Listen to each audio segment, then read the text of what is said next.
আকাশবাণী কলকাতা স্থানীয় সংবাদ পড়ছি সুদীপ বসু। প্রথমে বিশেষ বিশেষ খবর। রাজ্য সফরের শেষ দিনে অন্যতম শীর্ষ বিজেপি নেতা অমিত শাহ আজ বিধানসভা নির্বাচনের প্রস্তুতি নিয়ে একাধিক বৈঠক করেছেন। 2026-এ রাজ্যের ক্ষমতা থেকে তৃণমূল কংগ্রেসকে সরানোর আহ্বান জানিয়েছেন তিনি। আসন্ন বিধানসভা নির্বাচনে রাজ্যের একাধিক আবাসনে ভোট গ্রহণ কেন্দ্র তৈরির প্রস্তুতি শুরু করেছে নির্বাচন কমিশন। মুখ্য নির্বাচন কমিশনার এবং এ রাজ্যের মুখ্য নির্বাচনী আধিকারিকের বিরুদ্ধে পুলিশের কাছে অভিযোগ দায়ের করাকে পূর্ব পরিকল্পিত এবং আধিকারিকদের ভয় দেখানোর প্রচেষ্টা বলে বিবৃতি দিয়েছে কমিশন। নন্দিনী চক্রবর্তী রাজ্যের পরবর্তী মুখ্য সচিব হচ্ছেন। 2025 সালের আজ শেষ দিন। সারা দেশের সঙ্গে রাজ্যের মানুষও উৎসাহ উদ্দীপনার সঙ্গে নতুন বছরকে স্বাগত জানাতে প্রস্তুত। 2018-র পর কলকাতায় সর্বনিম্ন তাপমাত্রার নিরিখে আজই ছিল শীতলতম দিন। আসছে বিস্তারিত সংবাদে। 2026-এর বিধানসভা নির্বাচনের প্রস্তুতি নিয়ে বরিষ্ঠ বিজেপি নেতা কেন্দ্রীয় স্বরাষ্ট্রমন্ত্রী অমিত শাহ আজও রাজ্যে দলীয় নেতাকর্মীদের সঙ্গে বৈঠক করেছেন। কলকাতার সায়েন্স সিটি অডিটোরিয়ামে দলের কলকাতা জোনের শীর্ষকর্তাদের সঙ্গে সম্মেলনে অংশ নেন তিনি। বৈঠকে রাজ্যে দলীয় সংগঠনের বর্তমান অবস্থা, দলীয় কর্মীদের সক্রিয়তা এবং বুথ স্তর পর্যন্ত সংগঠনকে শক্তিশালী করার বিষয়ে বিস্তারিত আলোচনা হয়েছে বলে সূত্রের খবর। জানা গেছে, ঘরোয়া ওই বৈঠকে শ্রী শাহ বলেছেন, আসন্ন বিধানসভা নির্বাচন রাজ্যের জন্য অত্যন্ত গুরুত্বপূর্ণ এবং দলকে প্রতিটি স্তরে পূর্ণ প্রস্তুতি নিয়ে মাঠে নামতে হবে। তিনি সামগ্রিক পরিস্থিতি পর্যালোচনা করে সংগঠনের মধ্যে সমন্বয় ও শৃঙ্খলার উপর বিশেষ জোর দিয়েছেন। 26-এর নির্বাচনে প্রার্থী বাছাইয়ের ক্ষেত্রে অনেক বেশি সতর্ক হচ্ছে কেন্দ্রীয় নেতৃত্ব। এর আগে সকালে কলকাতার একটি হোটেলে দলের সাংসদ বিধায়কদের সঙ্গে বৈঠক করেন তিনি।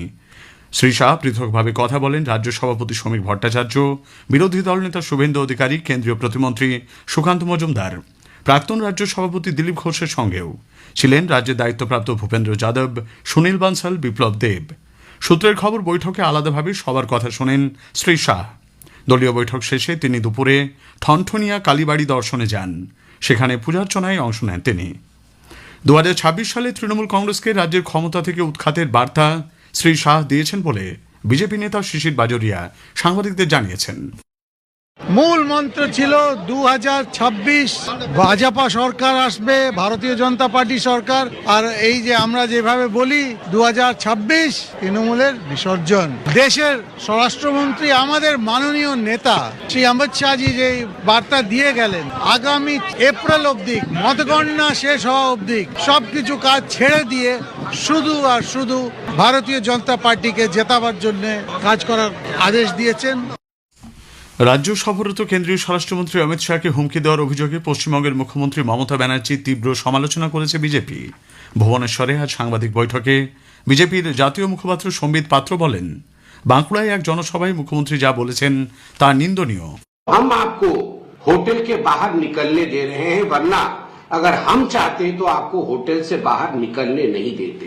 यह देश के एक बड़े राज्य पश्चिम बंगाल की मुख्यमंत्री ममता बनर्जी के शब्द हैं अपने ही देश के गृह मंत्री अमित शाह जी के लिए, कि जब पिछली बार माननीय नड्डा जी बंगाल गए थे, उनके कैवलकेड पे किस प्रकार से हमला ममता बनर्जी जी ने कराया था। बंगाल ने भी निर्णय लिया है 2/3 बहुमत के साथ भाजपा की सरकार बंगाल में बनेगी। আসন্ন 2026-এর বিধানসভা নির্বাচনে রাজ্যের একাধিক আবাসনে ভোটগ্রহণ কেন্দ্র তৈরির প্রস্তুতি শুরু করেছে নির্বাচন কমিশন। প্রাথমিক তালিকা অনুযায়ী রাজ্যের শতাধিক আবাসনের মধ্যেই বুথ তৈরির সম্ভাবনা তৈরি হয়েছে বলে কমিশন সূত্রে খবর। গতকাল এই সংক্রান্ত বিষয় নিয়ে রাজ্যের 8 জেলা নির্বাচনী আধিকারিকের সঙ্গে বৈঠক করেন ডেপুটি নির্বাচন কমিশনার জ্ঞানেশ ভারতী। বৈঠকে উপস্থিত ছিলেন রাজ্যের মুখ্য নির্বাচনী আধিকারিকের দপ্তরের আধিকারিকরাও। এসআইআর প্রক্রিয়া নিয়ে মুখ্য নির্বাচনী কমিশনার এবং পশ্চিমবঙ্গের মুখ্য নির্বাচনী আধিকারিকের বিরুদ্ধে পুলিশের কাছে 2টি অভিযোগ দায়ের হওয়ার প্রেক্ষিতে নির্বাচন কমিশন কঠোর প্রতিক্রিয়া ব্যক্ত করেছে। রাজ্যের মুখ্য নির্বাচনী আধিকারিকের দপ্তর থেকে জারি করা এক বিবৃতিতে ওই অভিযোগগুলিকে পূর্ব পরিকল্পিত, ভিত্তিহীন এবং আধিকারিকদের ভয় দেখানোর প্রচেষ্টা বলে অভিহিত করা হয়েছে। ভোটার তালিকার বিশেষ নিবিড় সংশোধনী শুনানি পর্বের কাজ সরেজমিনে খতিয়ে দেখতে আজ হাওড়া জেলায় যান রাজ্য সফররত নির্বাচন কমিশনের প্রতিনিধি দল। কমিশন সূত্রে জানা গেছে, সিনিয়র ডেপুটি নির্বাচন কমিশনার জ্ঞানেশ ভারতী এবং principal secretary SB Joshi Howrah জেলার একাধিক শুনানি কেন্দ্র পরিদর্শন করেন। এসআইআর প্রক্রিয়া নিয়ে বিভ্রান্তি সৃষ্টি করার জন্য রাজ্যের বেশ কিছু প্রশাসনিক আধিকারিক ষড়যন্ত্র করছেন বলে অভিযোগ তুলে ভোটকর্মী ও বিএলও ঐক্যমঞ্চ আজ রাজ্যের মুখ্য নির্বাচনী আধিকারিক মনোজ কুমার আগরওয়ালকে চিঠি পাঠিয়েছে। এর পাশাপাশি এসআইআর এর কাজে বাধা দেওয়ার জন্য শাসক দলের বিধায়ক অসিত মজুমদারকে গ্রেপ্তার এবং বয়স্ক ও অক্ষম ভোটারদের সুবিধার জন্য বিশেষ পদক্ষেপ নেওয়ারও অনুরোধ জানানো হয়েছে। এদিকে তৃণমূল কংগ্রেসের সাধারণ সম্পাদক অভিষেক বন্দ্যোপাধ্যায়ের নেতৃত্বে 10 সদস্যের একটি প্রতিনিধি দল আজ নতুন দিল্লিতে মুখ্য নির্বাচন কমিশনার জ্ঞানেশ কুমার সহ কমিশনের ফুল বেঞ্চের সঙ্গে সাক্ষাৎ করেছেন। প্রায় 2.5 ঘন্টা ধরে বৈঠক চলে। পরে সাংবাদিকদের অভিষেক জানান, বেঞ্চের সঙ্গে 10টি বিষয়ে তাদের কথা হয়েছে, যদিও সব প্রশ্নের সঠিক উত্তর তারা পাননি বলেও দাবি করেছেন অভিষেক বন্দ্যোপাধ্যায়। কেন্দ্রীয় সরকার বাংলাদেশ থেকে নিপীড়নের শিকার হয়ে দেশে পালিয়ে আসা হিন্দুদের নাগরিকত্ব দিতে বদ্ধপরিকর বলে বিজেপি জানিয়েছে। দলের রাজ্য মুখপাত্র দেবজিৎ সরকার আজ আকাশবাণীকে জানান, কেন্দ্রীয় স্বরাষ্ট্রমন্ত্রী অমিত শাহ গতকাল সাংবাদিক বৈঠকে এই বিষয়টি আর স্পষ্ট করে দিয়েছেন। মাননীয় স্বরাষ্ট্রমন্ত্রী কেন্দ্রীয় সরকারের তরফ থেকে সরাসরি বলিষ্ঠ ঘোষণা করেছেন, মতুয়া, নমশূদ্র সহ বাংলাদেশের যে কোনো হিন্দু যারা ওপার থেকে এপারে পালিয়ে এসেছেন, যারা পালিয়ে আসতে বাধ্য হয়েছেন ধর্মীয় নিপীড়নের কারণে, তাদের কোনো ক্ষতি কেউ করতে পারবেন না। নাগরিকত্ব তাদের দিতে ভারত সরকার বদ্ধপরিকর। আজকের প্রসঙ্গে আজ শুনবেন নতুন ভারত গঠনে দেশের যোগাযোগ ব্যবস্থা নিয়ে কেন্দ্রীয় সরকারের বিশেষ উদ্যোগ সংক্রান্ত আলোচনায় অংশ নিয়েছেন পূর্ব রেলের মুখ্য জনসংযোগ আধিকারিক দীপ্তিময় দত্ত, মেট্রো রেলের principal chief electrical engineer Asim Kumar Majumdar এবং প্রযুক্তিবিদ তথা আর্থিক বিশ্লেষক সুদীপ্ত গুহ। তাদের সঙ্গে কথা বলেছেন কাশফিন নাহার। আজ রাত 9:30 অনুষ্ঠানটি শোনা যাবে গীতাঞ্জলি প্রচার তরঙ্গে। স্থানীয় সংবাদ শুনছেন আকাশবাণী কলকাতা কেন্দ্র থেকে। রাজ্যের পরবর্তী মুখ্য সচিব হিসেবে বরিষ্ঠ আইএএস আধিকারিক নন্দিনী চক্রবর্তীকে নিয়োগ করা হয়েছে। 1994 ব্যাচের এই আইএএস আধিকারিক এর আগে পশ্চিমবঙ্গ সরকারের স্বরাষ্ট্র সচিব হিসেবে দায়িত্বে ছিলেন। উল্লেখ্য, আজ রাজ্যের মুখ্য সচিব মনোজ পান্থ অবসর গ্রহণ করেন। 2025 সালের আজ শেষ দিন। সারা দেশের সঙ্গে রাজ্যের মানুষও প্রতীক্ষায় রয়েছেন উৎসাহ উদ্দীপনার সঙ্গে নতুন বছরকে স্বাগত জানানোর জন্য। 2025কে বিদায় জানিয়ে নতুন বছরকে স্বাগত জানাতে প্রস্তুত আলোকময় মহানগর। পুরনো এবং নতুনের সন্ধিক্ষণে দাঁড়িয়ে ফেলে আসা বছরের স্মরণীয় কিছু ঘটনার সারণী নিয়ে আকাশবাণী সংবাদের একটি প্রতিবেদন। শতাব্দীর সিকি অংশ অতিক্রম করে আমরা পা রাখতে চলেছি নতুন বছরে। বিদায়ী বছরে দেশে প্রতিটি জঙ্গি কার্যকলাপেরই সমুচিত জবাব দিয়েছে ভারত। কয়েকটি রাজ্যে ভোটার তালিকার বিশেষ নিবিড় সংশোধনী নিয়ে বিরোধীদের ক্ষোভ বিক্ষোভের মধ্যেই কাজ এগিয়ে নিয়ে গেছে নির্বাচন কমিশন।